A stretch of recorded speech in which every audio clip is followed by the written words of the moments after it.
Hey friends, Old Timer here with another video for Raid Shadow Legends. First off, I'd like to thank my subscribers. I've got a few of you that have just joined up. Thank you so much. I really appreciate the support. So today is all about the Old Timers Raid Shadow Legends account. Now, today is day 46, and just today they started a new event, a Void Summoning event, which means there's twice the chance of us getting an epic or a legendary champion from summoning from Void Shards. Well, I just got my second shard today, so figure, hey, this is a good time to do a summoning. But before I get to that, I want to talk about some of the ones that I really want. So I've got a top 5 legendaries and a top 5 Void epic champions that I'd really love to get. Number 1 on my list, and I think she's going to be number 1 on everyone, is going to be Venus, and she's from the Sacred Order. And so we look her up over here on, there she is right there, lovely. She's got some wonderful skills that are incredibly useful, especially in the arena, and that's where I'm lacking right now, and I'll talk about my arena issues in just a moment. But her A1, fantastic, attacks one enemy 2 times and has a good chance, 50% of leaving a poison and debuff. And it's the big poison, not the little one. So that's very, very good. Her A2 attacks all enemies. Anytime we can get an AoE attack in there, that's fantastic. And it has a chance, a 75% chance of leaving a 60% decreased defense and a 25% weaken. And this is on a 3-turn cooldown, which is not bad. She can probably keep this up almost full time. Her A3, this is Burning Passion level 1, attacks all enemies, has a 50% chance of placing an HP burn debuff for 2 turns. Fantastic. We can get that down to a 4-turn cooldown. And she's got an A4. But this one's only available when she's grouped with Cupidus. I'm not sure that's ever going to happen for me, so we're not going to cover that today. But she does also have an aura, so when she is in pretty much any battle whatsoever, if she's the leader of that, everyone there gets 33% more HP. So you can see why I'd like to get my hands on that champion. Next up would be Sir Nicholas, also from the Sacred Order. He's just, I mean, look at him. That's just a beastly dude right there. He's going to whoop it up on some people and give them presents every Christmas. His A1 is an attack 1 enemy, but it also has a good chance of freezing. And I'm having faced him many times on my main account. I really don't like, going into battle against Sir Nicholas. He's very, very tough. That freeze is a pain. It really does interrupt a lot of my flow, if you know what I mean.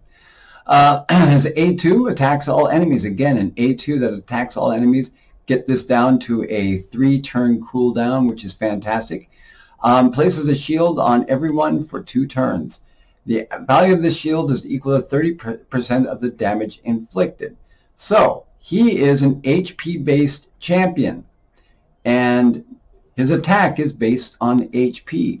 You'll load him up, build on this 22.8k hit points base, and all of a sudden you've got a champion that hits hard and gives everyone a massive shield. You just load up that HP. His A3, Goodwill. This places an unkillable buff and a 15% continuous heal buff on all allies for 2 turns. Being able to do unkillable all alone is just a great skill.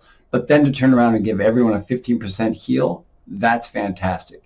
And you can get it down to a 4-turn cooldown, so almost half of the time that he's alive and fighting, his group is unkillable and healing.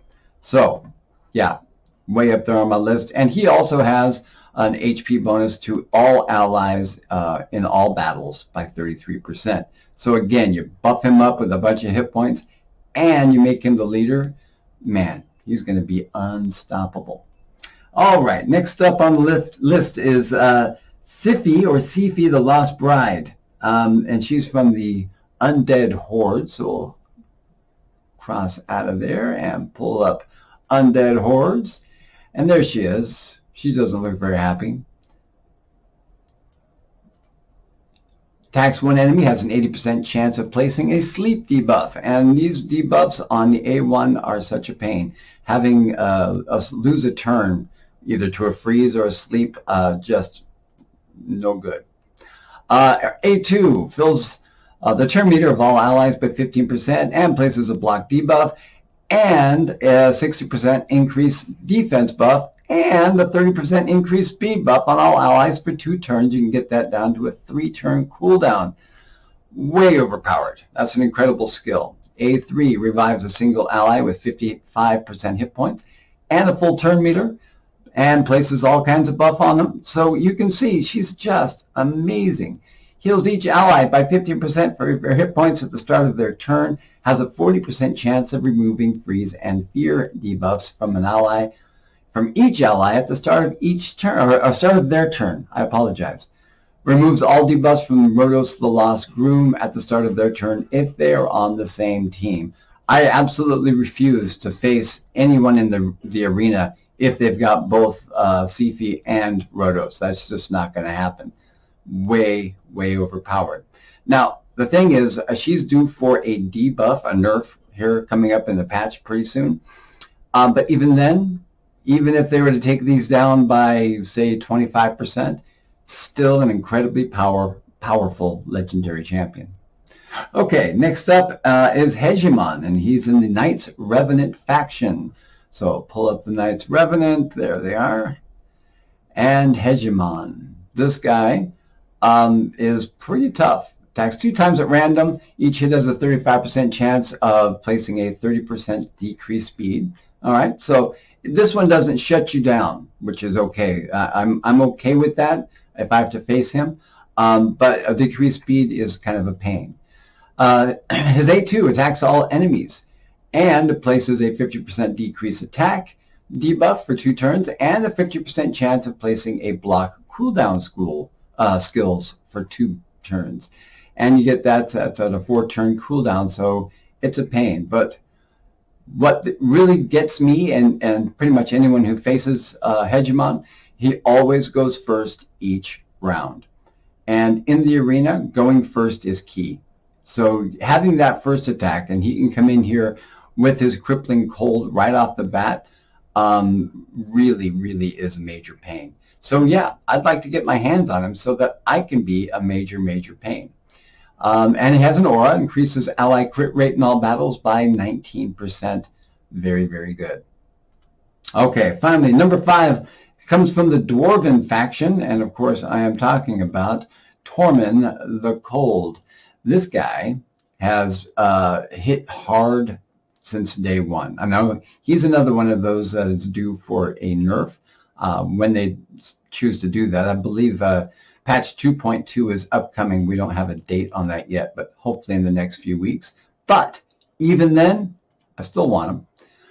Attacks all enemies on the A1 with a chance of placing a freeze for 1 turn. So the freeze is a pain already, but to have that happen to the entire team, that's amazing. And again, I'm talking about the arena here because that's where I need the most help. So he also instantly activates the skill whenever an enemy under both freeze and HP burn debuff takes damage from the HP burn debuff. Damage based on defense. So you pair this guy with anyone who does the HP burn, and he does the freeze, and then anytime that enemy has a turn, man, another HP burn. All right, A2. Iceberg Crush removes all buffs from a target enemy, then attacks the target 2 times. Steals all buffs instead if the target is under a freeze. So anytime you can stack skills based on other skills, those become a major problem for the enemy. Will ignore defense if the target is under both an HP freeze and an HP burn debuff. Damage is based on defense. Same thing here. Damage is based on defense, and he's a defensive champion. You buff this up, 1421 starting defense, which is good. You build on that, and you've got yourself a major tank. All right, his A3, Blizzard Rage. Look at all of this stuff that it does. I'm not going to go through them all because this is going to be a 30-minute video, and we don't want that. So Want him, want him, want him, want him. He's got a passive that's really effective, and again, another freeze. And he's got an aura. Ally defense in all battles by 33%. And guess what? He's a defensive champion. We want him. And he's going to lead my team, and he's going to be just a beast. All right. So those are the legendaries I really want. I also have my eye on 5 epic champions, starting with Madameceres from the Dark Elves. So let's pull up the Dark Elves here.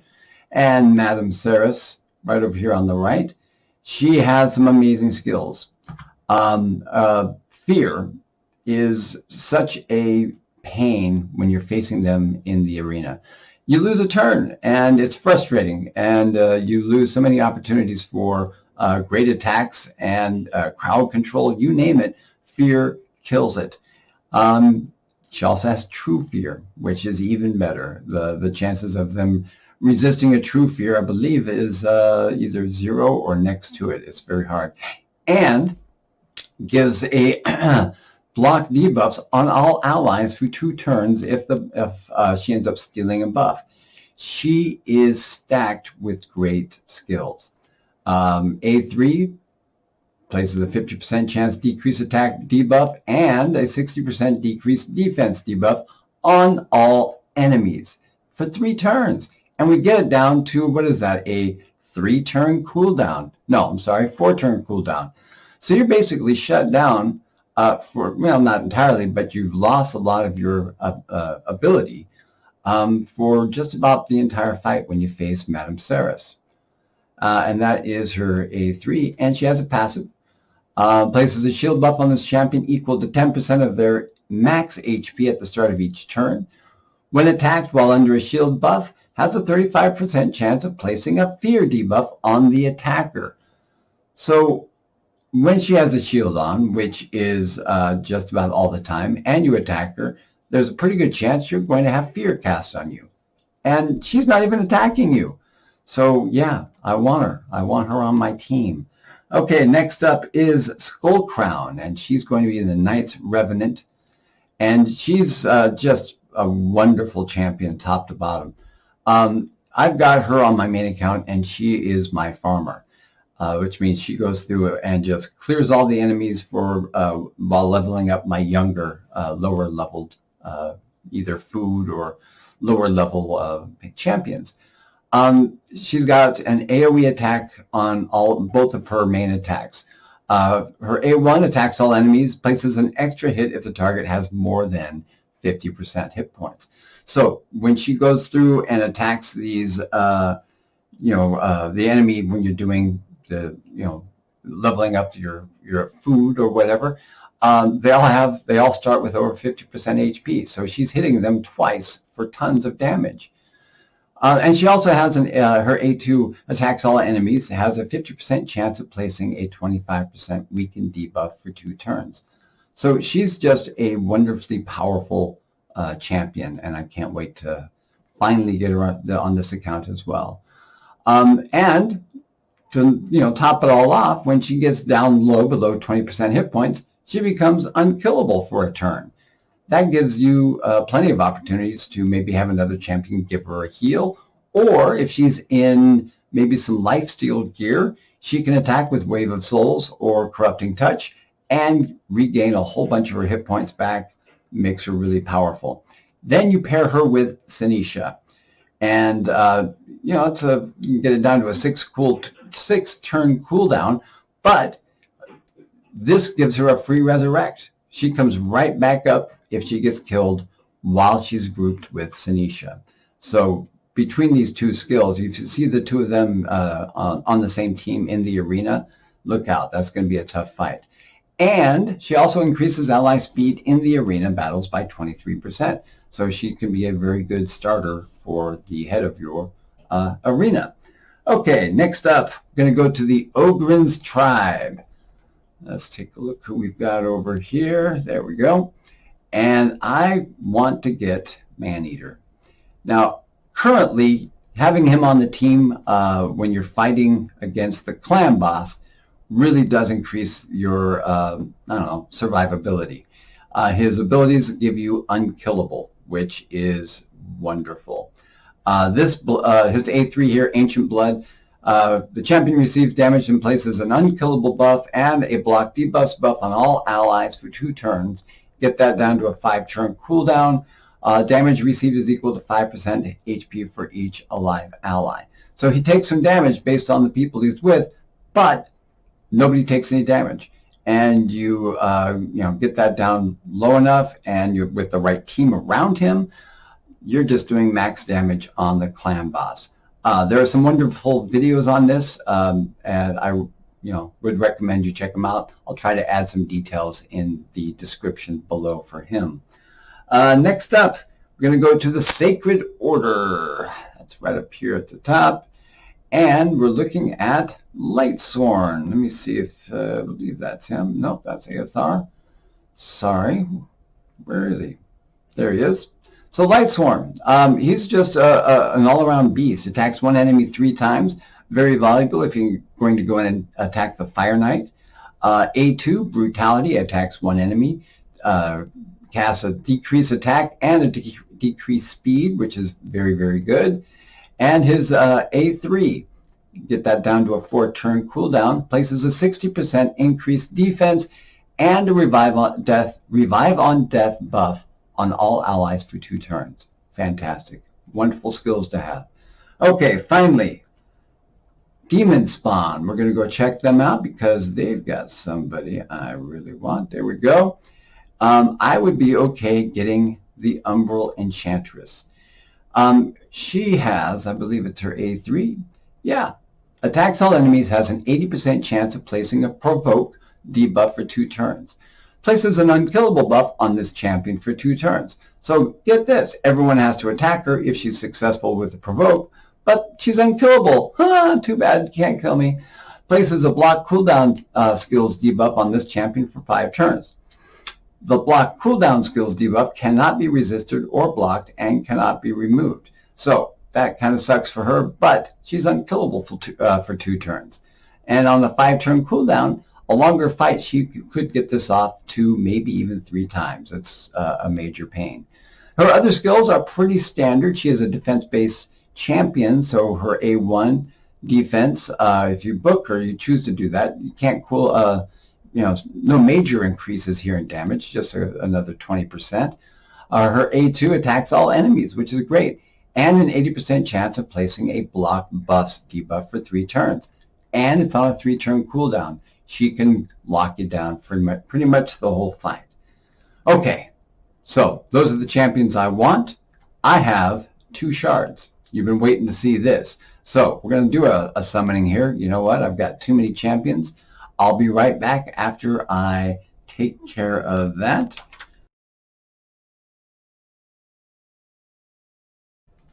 All right, we are back, and I've made some room here. So we're going to summon these 2 void shards, and a reminder, this is double the chance. So last time with the double chance sacred shard, got nothing good. I was very, very disappointed. I'm hoping for better luck. Our first pull. Cross your fingers. No, Harrier. He's okay. He's a rare. Didn't want a rare. I wanted something better. We had twice the chance to work out, but didn't do it this time. Next pull. All right, epic. Ooh, Rowan. Okay. All right, she's not bad. So attacks 1 enemy, has a heal reduction. That can be powerful. A2 attacks 3 times at random. Each hit has a 30% chance of placing stun. All right. And her A3 attacks 1 enemy 4 times. Each hit has a 50% chance of placing the big poison. All right. I'm okay with this. I'm not overwhelmed. It's not amazing. And she's going to be okay for the faction crypts there as well. So there you have it. Thanks for joining me today, and I really appreciate my subs. So if you are looking to see more videos like this, please subscribe, hit like. I really appreciate it. Have yourselves a wonderful day, and I'll see you next time in Raid Shadow Legends.